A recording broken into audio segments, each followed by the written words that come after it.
Medical పీపీపీలకి సంబంధించి ఒక విచిత్రమైనటువంటి పరిణామం.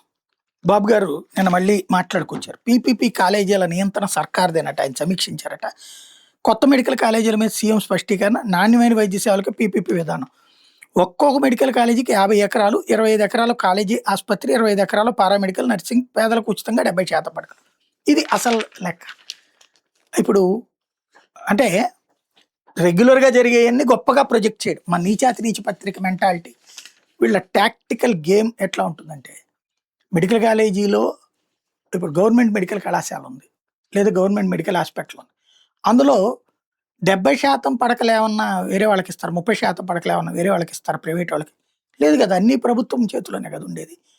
మరి ఇక్కడ 70% పేదలకే, 30% గురించి మాట్లాడరు. 70% పేదలకే అని రాసుకొచ్చారు. అంటే అర్థం ఏంటి ఇక్కడ? 70% పేదలకే అంటే 30% ప్రైవేట్ వాళ్ళకెళ్తున్నట్టే కదా! అయిపోయాయి అక్కడ.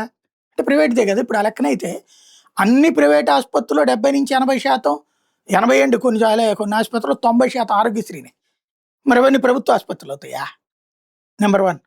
నంబర్ 2 వచ్చేటప్పటికి ఈ అసలు ఎందుకు ఇవ్వాలా ఆళ్ళకి ప్రైవేటోడికి అది? ఇప్పటికి అర్థం కానటువంటి విచిత్రమైనటువంటి అంశం. ఇంకోటి వీళ్ళు రాసుకొచ్చినటువంటిదేంటి, ఒక్కొక్క మెడికల్ కాలేజీకి 50 ఎకరాలు, 25 ఎకరాలు కాలేజీ ఆసుపత్రి. మిగతా దాంట్లో పారామెడికల్, నర్సింగ్, పేదలకు ఉచితంగా 70%. మరి అది ప్రైవేటోడికి ఎందుకు ఇవ్వడం? ప్రభుత్వం చేతిలో పెట్టుకోవచ్చు కదా! ఇంకో పదం ఏమన్నారు, ఇది ఆజమాయిషీ ప్రభుత్వానిదే. ఇది కాలేజీల నియంత్రణ. మరి ఇప్పుడు ఇంటర్మీడియట్ కాలేజీలు, డిగ్రీ కాలేజీల మీద నియంత్రణ రాష్ట్ర ప్రభుత్వానికి కాకపోతే వైఎస్ఆర్ కాంగ్రెస్ పార్టీది ఉంటుందా? కమ్యూనిస్టులది ఉంటుందా నియంత్రణ?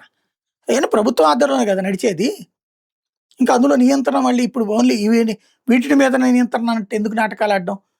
ప్రజలకి మభ్యపెట్టి మోసం చేయడం, చదువుకున్న మూర్ఖులకి సమాధానపరచడం.